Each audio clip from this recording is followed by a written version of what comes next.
Je m'appelle Bastien, j'ai 26 ans, je suis étudiant à la fac de Poitiers en sciences humaines et arts. Je suis juste à côté en centre-ville. Je fais des études de sociaux, je suis en troisième année et là, d'ici 2 semaines, je vais partir en Erasmus en Bosnie-Herzégovine.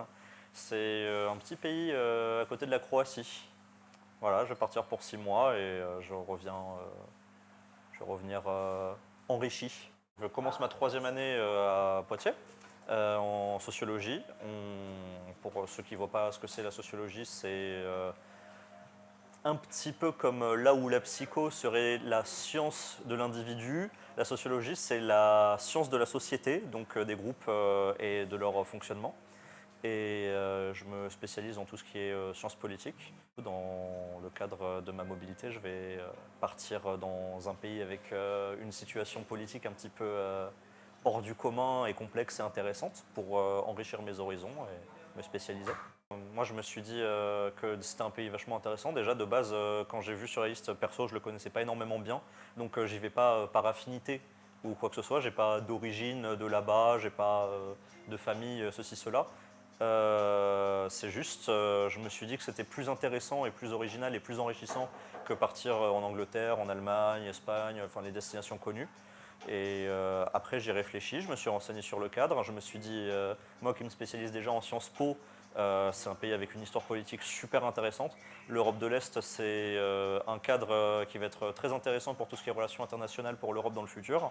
C'est un pays qui cherche à rentrer dans l'Union européenne aussi, sous peu. Nous, on est habitué à l'Union européenne depuis l'intérieur, en fait. Et là, ça permet de voir l'Union européenne de l'extérieur d'un pays qui cherche à y rentrer. C'est un autre angle qui est vachement intéressant.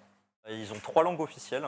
Ils parlent le bosniaque, qui est leur propre langue, même si concrètement c'est un dialecte du croate. Ils parlent aussi le croate, du coup, et le serbe. C'est un pays avec une histoire un peu tendue, mais ça va. Beaucoup de gens ont des idées reçues, pays en guerre, pays dangereux, ceci, cela, mais en fait, non, pas du tout. Quand on creuse un petit peu plus le sujet, c'est un pays tout à fait tranquille, qui n'est pas plus compliqué que ce qu'on peut connaître en France. Et la preuve étant que l'université de Poitiers, tout le monde est content que j'aille là-bas, ça n'a jamais posé d'inquiétude à personne. Enfin, voilà, on est bien encadré. L'envie de faire un Erasmus, c'est venu du fait que moi personnellement, j'ai toujours été très voyage en général. Et du coup, ça m'a toujours donné envie. C'est une opportunité qu'on a dans le cadre de ces études qui n'est pas plus coûteuse ou quoi que ce soit. C'est totalement disponible et gratuit, il faut juste se donner les moyens. Et moi déjà dans ma tête, j'étais dans la mentalité de me dire que ce serait dommage de rater cette opportunité. D'autant plus quand je me suis spécialisé avec l'option Sciences Po. Dans l'option Sciences Po, ils recommandent très fortement de faire une mobilité, donc bon, ça s'accumule. Ça a encore plus boosté les envies et voilà, on se retrouve à faire un dossier. C'est là qu'on creuse la liste des pays disponibles et c'est là qu'on voit qu'il y a des pays sympas et on part. Les démarches pour partir, c'est vachement administratif, c'est un peu long et fastidieux. C'est probablement l'étape la plus dure en fait, de faire le dossier et de surtout suivre derrière. Parce que là, grosso modo, ça a pris, on va dire, peut-être 10 mois. Quand ils disent que ça se prépare un an à l'avance, c'est vraiment ça se prépare un an à l'avance. Pas parce qu'il y a des centaines de trucs à faire, mais surtout parce que ça prend du temps de tout faire. Là, on a commencé à poser dossier, à réfléchir aux candidatures en novembre 2022. On arrive vraiment à la fin de la boucle en septembre 2023 pour un début de semestre d'études en octobre 2023. Donc c'est vraiment ric-rac de dernière minute, mais c'est comme ça. Donc il faut faire un dossier de candidature qui après est validé en conseil d'administration. C'est pas plus complexe que ça de faire le dossier en soi. Pas besoin d'avoir un dossier extrêmement solide, pas forcément besoin d'avoir des notes extraordinaires. Moi, je me considère étudiant moyen, j'ai pas des résultats exemplaires et ça m'a pas posé de problème pour partir. Faut juste justifier d'un projet réfléchi et cohérent et que ce soit pas pris comme si c'était des vacances faciles ou quoi que ce soit, ce qui n'est pas le cas hein, au final. Hein.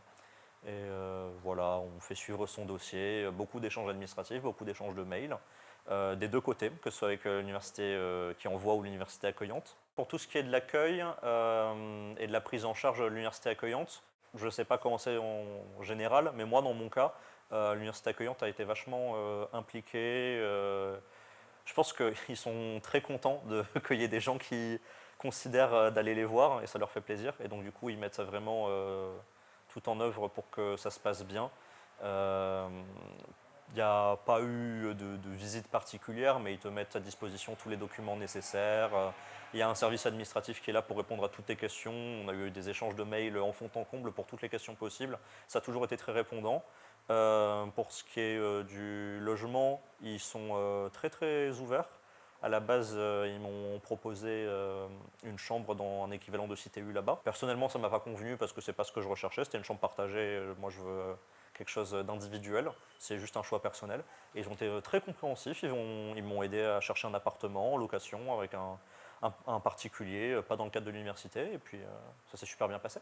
Concrètement, on va commencer à décoller pour partir en Bosnie voilà, le 15-17 septembre, quelque chose du genre, pour arriver une semaine avant la rentrée le 2 octobre.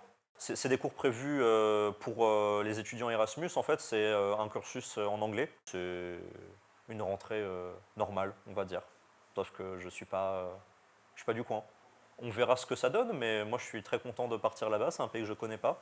C'est un pays et une région surtout du monde que j'ai envie de découvrir, qui est pleine d'histoires et vachement intéressante. On verra ce que ça m'apporte et on verra ce que je pourrais en faire et surtout ce que je pourrais ramener ici comme connaissance privilégiée, on va dire. Faut pas se bloquer les portes.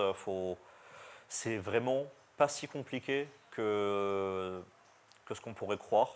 C'est pas réservé aux plus gros bosseurs. Si le projet est pertinent, donc si vous avez l'envie et une vraie envie avec un vrai projet, pas une envie de vacances faciles, dans ce cas-là, il n'y a aucune raison que ça bloque. Il faut tenter.